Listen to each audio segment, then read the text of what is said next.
ഗംഗാധരം ദേവം ഗൗരീശങ്കരം തുംഗശൈലാഭിരാമം ശംഭുവാസപ്രസാദം വന്ദേ മഹേശ്വര ശ്രീനീലകണ്ഠ വന്ദേ മഹാദേവ നമഃ ശിവായ. കേരളത്തിലെ അതിപുരാതനമായ ശിവക്ഷേത്രങ്ങളിൽ പ്രധാനപ്പെട്ടതാണ് ചുനക്കര തിരുവൈരൂർ മഹാദേവ ക്ഷേത്രം.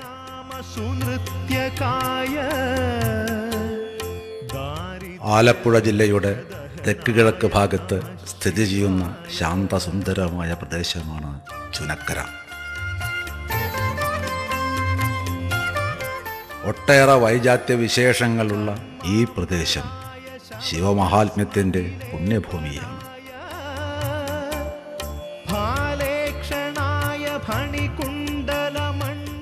താണ്ഡവപ്രിയനായ ശ്രീ പരമേശ്വരൻ്റെ സാന്നിധ്യം സർവഥാ അനുഭവപ്പെടുന്ന ഈ പുണ്യഭൂമിയിൽ നിന്നും ദൈവചൈതന്യത്തിൻ്റെ ശ്രീകോവിലേക്ക് നമുക്കൊന്ന് കണ്ണോടിക്കാം.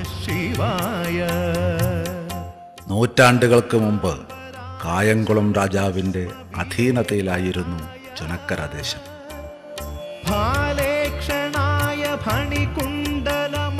കായംകുളം രാജാവിൻ്റെ ബന്ധുവായിരുന്ന ഐരൂർ തമ്പുരാൻ ഒരിക്കൽ യാത്രാമധ്യേ ചുനക്കരയിലെത്തി. അന്തിമയങ്ങിയ നേരം. ഉത്തമ ശിവഭക്തനായിരുന്നു തമ്പുരാൻ. ശിവദർശനത്തിന് ശേഷം മാത്രമേ ഭക്ഷണം കഴിച്ചിരുന്നുള്ളൂ. ശിവദർശനത്തിനുള്ള സങ്കേതം എവിടെ എന്നറിയാതെ വിഷമിച്ച ഐരൂർ തമ്പുരാൻ അടുത്ത് കണ്ട മരോട്ടിത്തറയിൽ വിശ്രമിച്ച് തെല്ല് മയങ്ങി.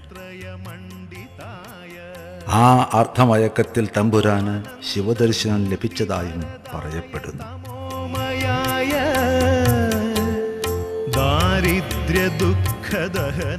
മരോട്ടിത്തറയിൽ വിശ്രമിക്കുന്ന തമ്പുരാനെ കാണാൻ ഇടയായ നാട്ടിലെ പ്രമുഖനായ ഒരു തറവാട്ടുകാരനവർ കാര്യമെന്തെന്ന് അന്വേഷിച്ചു. ഹേമാംശുകായ ഭുവനത്രയമണ്ഡിതായ ആനന്ദഭൂതി വരദായ തമോ. ഞാൻ ഒരു ശിവഭക്തനാണ്. മഹാദേവ ദർശനത്തിന് ശേഷം മാത്രമേ അത്താഴം കഴിക്കുകയുള്ളൂ. എവിടെയാണ് അതിന് സൗകര്യം? ഐരൂർ തമ്പുരാൻ ചോദിച്ചു.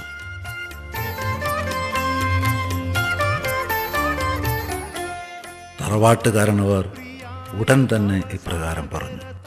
ദാ ഇവിടെ കിഴക്ക് മാറി ഒരു ചൈതന്യവിശേഷമുണ്ട്. മൂർത്തി ഏതെന്ന് അറിവായിട്ടില്ല. വാരുചിറയിൽ എന്ന കുടുംബത്തിലെ ഒരു കുറവ സ്ത്രീ പുല്ലരിയുവാൻ എത്തിയപ്പോൾ അരിവാൾ മൂർച്ച കൂട്ടാൻ ഒരു ശിലയിൽ തേക്കുകയും അതിൽ നിന്ന് ചോര പൊടിഞ്ഞു എന്നുമാണ് പറയപ്പെടുന്നത്. അതാണ് വിശ്വാസം. കാരണവർ പറഞ്ഞു നിർത്തി. നമുക്കവിടേക്ക് പുറപ്പെടാം എന്ന തമ്പുരാൻ്റെ കൽപ്പനപ്രകാരം അവർ യാത്ര തിരിച്ചു. തറവാട്ടുകാരനവർ വഴികാട്ടിയായി മുമ്പേ നടന്നു. ശില സന്ദർശിച്ച തമ്പുരാൻ അഭിഷേകത്തിന് സാധനങ്ങൾ എത്തിക്കുവാൻ കൽപ്പിച്ചു. തമ്പുരാൻ്റെ കൽപ്പനപ്രകാരം നാലുപാടും തിരഞ്ഞ ആളുകൾ പുലർച്ചയോടുകൂടി പൂജാസാധനങ്ങൾ എത്തിക്കുകയും ചെയ്തു. ആദ്യം കുറുമ്പയും, ശേഷം പാലും, അതിനുശേഷം ചേനയും അരിയും പൂവും വിറകും എത്തിച്ചു.